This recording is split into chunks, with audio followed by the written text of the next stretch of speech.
आइए जी अभिषेक कुमार, इनके लिए भाई बजाइए। और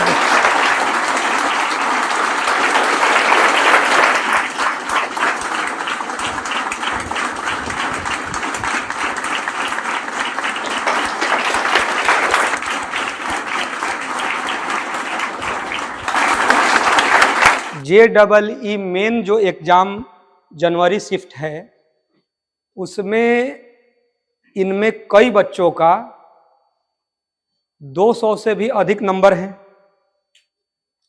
कई के 200 से करीब हैं और कई के 250 के करीब हैं। तो इसके लिए आप लोग जोरदार ताली बजा दीजिए। इन्हीं लोगों से जितना ये लोग अच्छा भविष्य के लिए भी करते जाएंगे, उतना ही आप लोगों की भी इच्छा शक्ति मजबूत होगी कि भैया जैसा करना है। तो इन लोगों में कि कई बच्चे जो हैं 99 परसेंटाइल से भी एबव स्कोर है। इसके लिए जोरदार ताली आप लोग बजा दीजिए।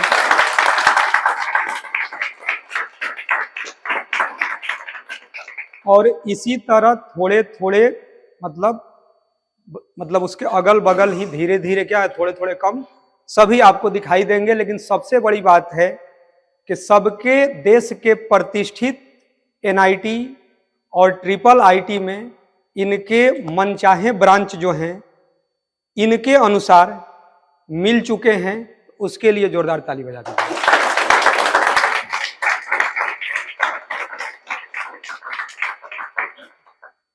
इसके सबसे बड़े पक्ष क्या होते हैं? सबसे बड़े पक्ष यही हैं कि मोबाइल से दूरी बनाना। लेकिन ये सिर्फ 2 साल इन लोगों के पास मोबाइल नहीं थे। इनमें इनके माता पिता को हम लोगों ने जो गाइड किया कि ऐसा होना चाहिए, उन लोगों ने समर्थन दिया और हम लोगों का और अपने माता पिता सभी के बातों को इन लोगों ने अमल किया कि मोबाइल से दूरी बनाएं। अब मोबाइल से दूरी बनाने से क्या मतलब है भाई? यदि आपके पास से मोबाइल हैं, मोबाइल फोन, तो कोई क्वेश्चन आपसे सोल्व नहीं हुए तो 3 से 5 मिनट में आप गूगल या यूट्यूब या जहां भी आपके पास सुविधा हो वहां से आप सॉल्यूशन देख लेते हैं, खुश भी हो जाते हैं। ये बच्चे क्या किए कि किताबों से बात करना सीखे, आपसी दोस्तों में ग्रुप डिस्कशन किए, मैक्सिमम क्वेश्चन इन लोगों से सोल्व होते गया और धीरे धीरे माइंड ग्रोथ करते गया। जहां पर लगा कि अब कुछ क्वेश्चंस ऐसे हैं जो एक ग्रुप नहीं सोल्व किया, तो उसके लिए तो हम लोग हैं, टीचर लोग तो हैं ही, तो वहां तो मान लीजिए कि क्लास में हम लोगों से जब मुलाकात हुआ तो वहां सोल्व होते चले गए। लेकिन आपको 3 से 5 मिनट में ही सॉल्यूशन देखने का आदत हो गया तो आपके धीरे धीरे माइंड डिक्रीज करने लगे और आपका मेन एग्जाम में औसत जो बच्चे हैं उसके स्कोर कम होने के चांसेज हैं और रियल में बहुत के कम हुए भी हैं। सबसे बड़ी बात क्या है कि ग्रुप डिस्कशन बहुत ही जरूरी होता है। ये सभी ने एक दूसरे का मदद किया, सभी ने एक दूसरे का। ये क्लियर है कि जब 10th बोर्ड का एग्जाम ये सब बच्चे देकर आए 2023 में, तो सबके ना बोर्ड मार्क्स एक जैसे थे, न सबके सोचने की शक्ति एक जैसा था।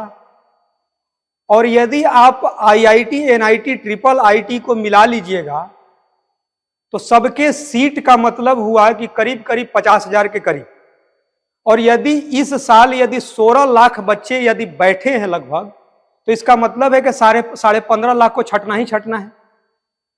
तो कहने का मतलब है गांव से निकलकर आर्थिक रूप से गरीब परिवार के बच्चे देश के सबसे प्रतिष्ठित कॉलेजों तक तो कैसे पहुंच रहे हैं। जैसे आज आप लोगों ने इन लोगों को माला पहनाया, पिछले साल ये लोग अपने सीनियर को माला पहनाए थे। वो सब भी बच्चे काफी मतलब कि किसी किसी का तो उसमें मैक्सिमम बच्चे का अपना घर भी नहीं था, मतलब किराए के मकान पर बच्चे उसका परिवार रहता है। और देश के प्रतिष्ठित IIT तक जाना, NIT में CS ब्रांच को लेना, तो अभी तो इन लोगों का पहला सीढ़ी है, उसके बाद अप्रैल में भी मौका मिलता है, उसमें बच्चे चाहते हैं तो और अपने को स्कोर को बढ़ाते हैं, लेकिन जनवरी में ही अपने सीट को, अपने मनचाहे ब्रांच को कन्फर्म करना, ये अपने आप में काफी प्रेरणा है। तो ये जब ऐसा होता है तो ये एडवांस के समय जो एडवांस्ड एग्जाम होते हैं आपको बूस्ट करता है, एक एनर्जी देता है आपको कि हमको कैसे और बेहतर करके हमको आगे जाना है, क्योंकि न जाने कितने लाख बच्चे जो हैं, अरे क्लियर बता दिए ना कि IIT NIT IIIT सबको मिला लीजिए, तो यदि 16 लाख बच्चे बैठे हैं तो 15.5 लाख बच्चे को छटना ही छटना है, क्योंकि उतने सीट तो नहीं है, सारे सीट को काउंट कर लीजिएगा तो ये सबसे बड़ा चीज है कि प्रत्येक सीढ़ी, जो एक एक सीढ़ी आप आगे बढ़ रहे हैं, तो प्रत्येक सीढ़ी पर आपके पैरों के जो छाप हैं वो मजबूत हो जाने चाहिए कि ये हमको पक्का मिल गया, ये हो गया।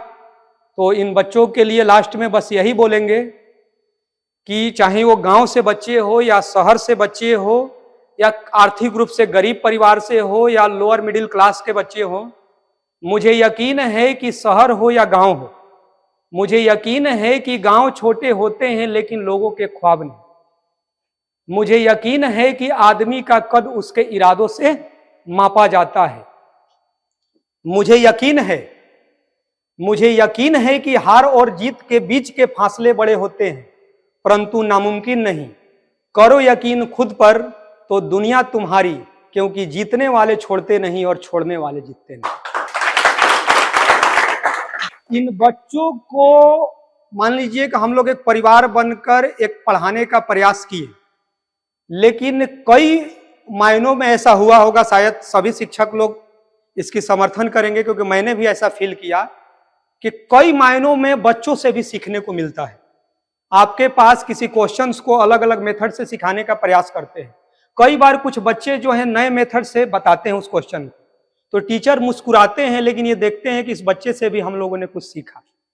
तो इन लोगों का अपना एक इरादा था, ईमानदारी था, और जैसे जैसे हम लोगों ने बोला, अब हम ही लोग बोलेंगे कि जब आप अपने मनपसंद के कॉलेज में जब जाइएगा तो आप मोबाइल फोन रखिए, लैपटॉप रखिए, क्योंकि उन सुविधाओं के साथ आपको अब अपने जीवन में आगे बढ़ना है। लेकिन हम लोग ऐसा प्रयास करते हैं कि ये 2 साल इससे दूरी बनाते हैं, तो मैक्सिमम औसत दर्जे के भी बच्चों के सक्सेस होने के चांसेज रहते हैं, और जो थोड़े से अच्छे हैं वो बच्चे और अच्छे करके बेहतर रैंक के साथ, बेहतर परसेंटाइल के साथ, या अपने जीवन में, मतलब ये 2 साल है कि किताबों से बात करना जब चालू कर दिए तो वो सेल्फ स्टडी करना सीख गया, पढ़ना सीख गया। तो ये सब कम से कम वैसी सीख गए हैं। इनके माता पिता को सैल्यूट करते हैं। इन बच्चों को भी एक प्रकार से है कि ये बच्चों ने अपने माता पिता, अपने गुरुजनों का बात माना, क्योंकि आधुनिक व्यवस्था में मोबाइल फोन से दूरी बनाना, ये बच्चों से कहना एक बहुत बड़ा चैलेंज है। लेकिन इस कम उम्र में यदि बच्चों ने ये स्वीकारा तो एक बार इन लोगों के लिए एक ताली तो हो जानी चाहिए।